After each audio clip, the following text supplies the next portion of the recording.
Ang akong map, kaning color area, this one is Hingog City. So basically, lang yatag sa ako, pag ganyan ng 50%. So gipili lang na ako si Hingog City, considering it is a component city and 97 barangays in total. I-check na pang listahan na yung mga area nga wala dun 2G. So like, wala dun sila signal kay. Dari man dun ang mga area, there is sa Claveria, Hingog na boundary. If you notice, pag mulabay mo dun area, wala dun yung signal. Nani sa 2G to 5G connection and wired broadband.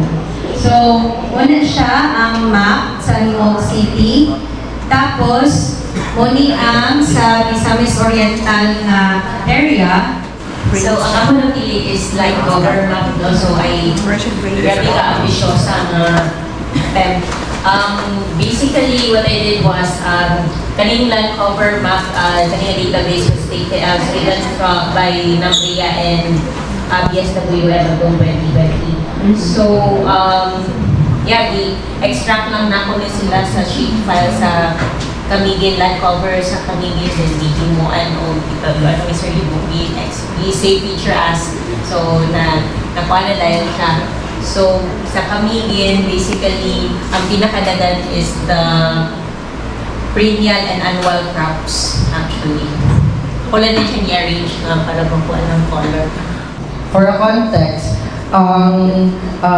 government magod kay diba implement sila ng mga projects, and then most of the projects before kay na-concentrate lang siya sa katong mga capital city baka or municipality, and then ang purpose ng CapDev kay to implement atong whole of the nation approach ni President Duterte. Ang kanina siya, i-identify tayo diri ang mga barangays na most vulnerable. So meaning, kanina ay red, ay gubot, so ay presence sa mga, ay presence sa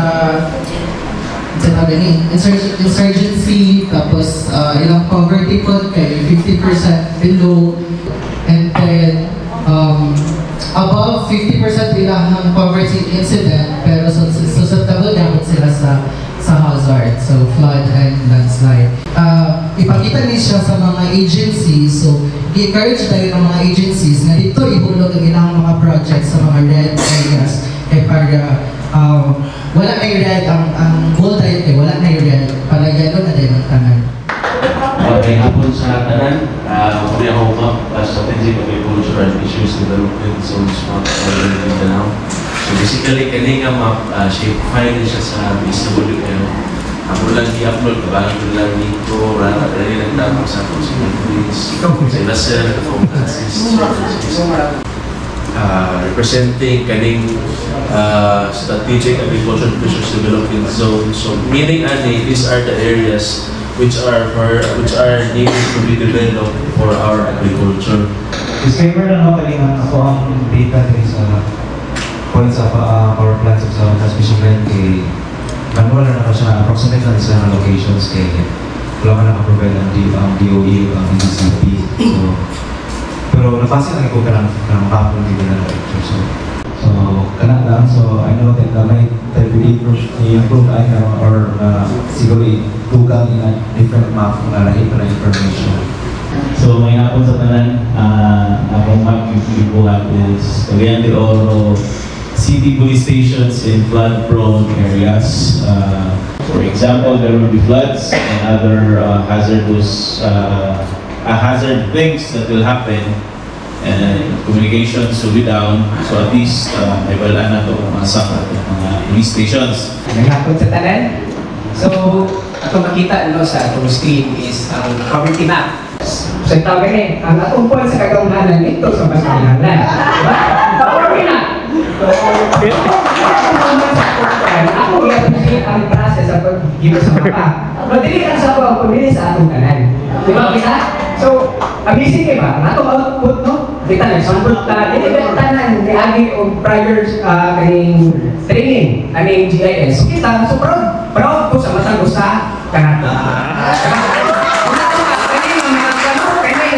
Mga training, kita magiging tawag sa opisina na kita man ang kaning GIS core team. So, in line sa atong atong goal nga makaproduce ta og maps para sa atong RPFP nga updating na set siya dapat ma-human sa next year. Tinaw na kani nga mga kuan malumduman nato luyo sa kagadanon sa atong mga bulaton sa kagadanon sa opisina, no? Aside na kanang binawta na kani nga palaguban kani mas mula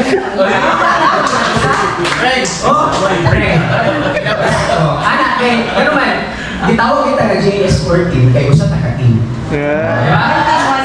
Ang atong output which is ang maps para sa itong RPFP. Hello, may hapon sa Tanan.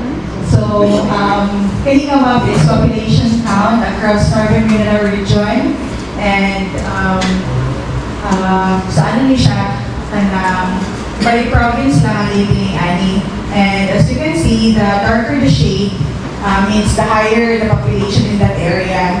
And in 2020, ang census conducted by the PSA shows na ay ang two highest population in Northern Mindanao is Bukidnon and Misamis Oriental.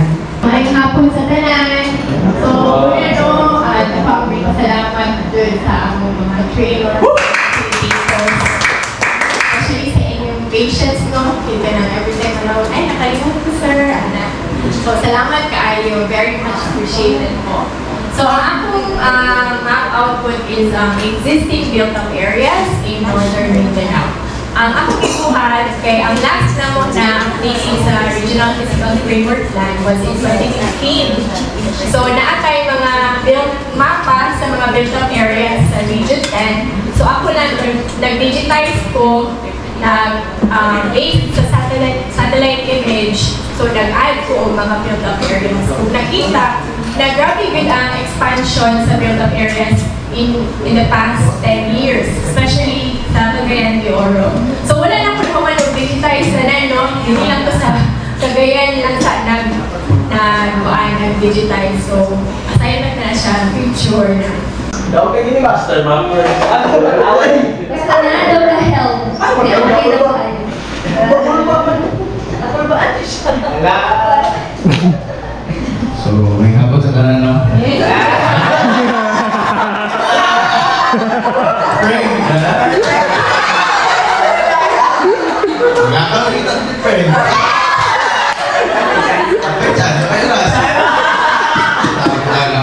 So, may hapon sa tanan, ang ako na-assign sa ako is multi-hazard map. So, ibalik ka niya siya nga part lang niya sa breakdown sa katong multi-hazard nga ako pa manggong kanang ito tanan hazards in one map pero ako pang gapagitaan no kanang paagi kung saan siya nga limpyo niya klaro ba isip lang nga layouting actually ang kaning shape file ani available na ni siya gihatag ni MGP so i-mention ko na ko sa source dayon check na ko sa attribute table niya ang katong last naman siya i-field ito nga murug.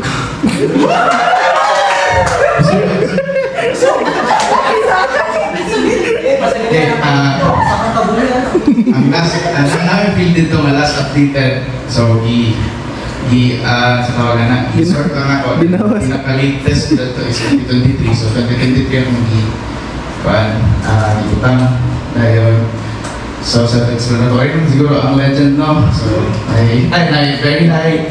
Kanang mga dark yun kaayo ng mga red usually man sila ang landslide risk nga taas then usually makita nato sa bukid then ibali same sa poverty incidents nga sa bukid iabo ko no sa bukiran sa mga takas sa poverty poverty incidents. Kung ako ang mga prito ikaw, yung prito mga ang dito mo sa way siguro, manamay way klaro. Ako tagaan ko ninyo, saktong higayon. Barot.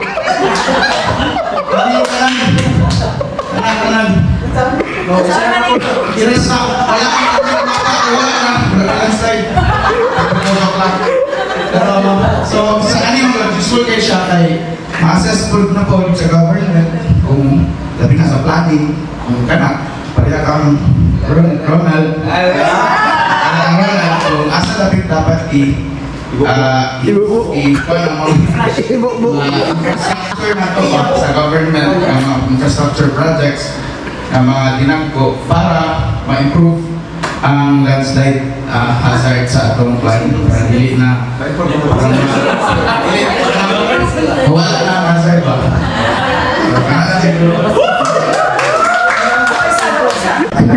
Inspired!